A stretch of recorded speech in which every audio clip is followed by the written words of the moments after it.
Netaji Subhas open university UG BDP history second year বা part 2 CC history 7 পেপারটির assignment 2025 2 set প্রশ্ন উত্তর নিয়ে আলোচনা করছি ভিডিওতে।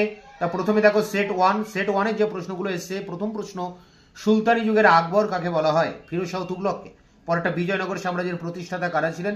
হরিহর এবং বুক্কা। পরেরটা, কোন দিল্লি সুলতান সর্বপ্রথম দাক্ষিণাত্য অভিযান করেন? উত্তর হবে আলাউদ্দিন খিলজি।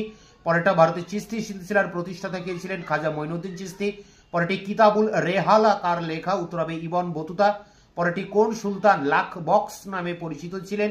উত্তর কুতুবুদ্দিন আইবক। পরেরটি, সব থেকে গোড়া সুফি সিলসিলা ছিল? উত্তর হবে সুরাবর্দী সম্প্রদায়। পরেরটি, তৈমুরলং কবে ভারত আক্রমণ করেন? উত্তর হবে 1398 খ্রিস্টাব্দে। পরেরটি, আলাই দরওয়াজা কবে নির্মিত হয়? 1311 খ্রিস্টাব্দে। পরেরটি এবং শেষ প্রশ্ন, 10 দাগের প্রশ্ন, তালিকোটার যুদ্ধ কবে হয়েছিল? 1565 খ্রিস্টাব্দ। এই ছিল সেট 1 এর 10টি প্রশ্ন। সেট 2 থেকে যে প্রশ্ন এসেছে দেখো, রাজিয়া বেগমকে ক্ষমতাচ্যুত করার ক্ষেত্রে কাদের ভূমিকা ছিল? উত্তর হবে তুর্কি। পরেরটি, কৃষ্ণদেব রায়ের দরবারে অষ্টদিগ্গজ কাদের বলা হতো? 8 জন তেলুগু কবিকে। পরেরটি দেখো, দিল্লির কোন সুলতান অমুসলমানদের উপর জিজিয়া কর আরোপ করেছিলেন? উত্তর হবে ফিরোজ শাহ তুগলক। 4 দাগের প্রশ্ন, কোন সুলতান এক নতুন ধর্ম প্রচলন করতে চেয়েছিলেন কিন্তু উলেমারা তার বিরোধিতা করেছিলেন? উত্তর হবে আলাউদ্দিন খিলজি। পরেরটি, বাহমনি রাজ্য কবে প্রতিষ্ঠিত হয়েছিল? উত্তর 1347 খ্রিস্টাব্দ।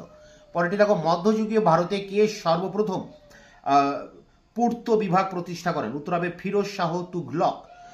এটি 6 দাগের প্রশ্ন। এরপরে 7 দাগের প্রশ্ন দেখো, সুলতানি আমলে ভূমি রাজস্ব দপ্তরে সর্বোচ্চ পদটি কি ছিল? উত্তর হবে চৌধুরী।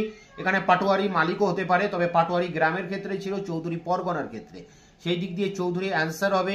7 দাগের প্রশ্ন দেখো, মধ্যযুগের কোন শাসক উত্তর ভারতে রৌপ্য মুদ্রা তঙ্কা চালু করেছিলেন? উত্তর হবে ইলতুৎমিশ। তো এই ছিল সেকেন্ড সেটের কোশ্চেন, আর আগে ফার্স্ট সেট। এই 2 সেট মিলিয়ে তোমরা অ্যাসাইনমেন্ট দাও। বেশিরভাগ প্রশ্নই তোমরা কমন পাবে। একটি দুটি না কমন পেলে সেটি গুগল থেকে সার্চ করে জেনে নিয়ে তারপর তোমরা অ্যান্সারটা দেবে। দেখা হচ্ছে অন্য ভিডিওতে। ততক্ষণ চ্যানেলকে সাবস্ক্রাইব করে রাখবে, বন্ধুদের কাছে শেয়ার করবে। ভিডিওটি ভালো লাগলে অবশ্যই লাইক দেবে।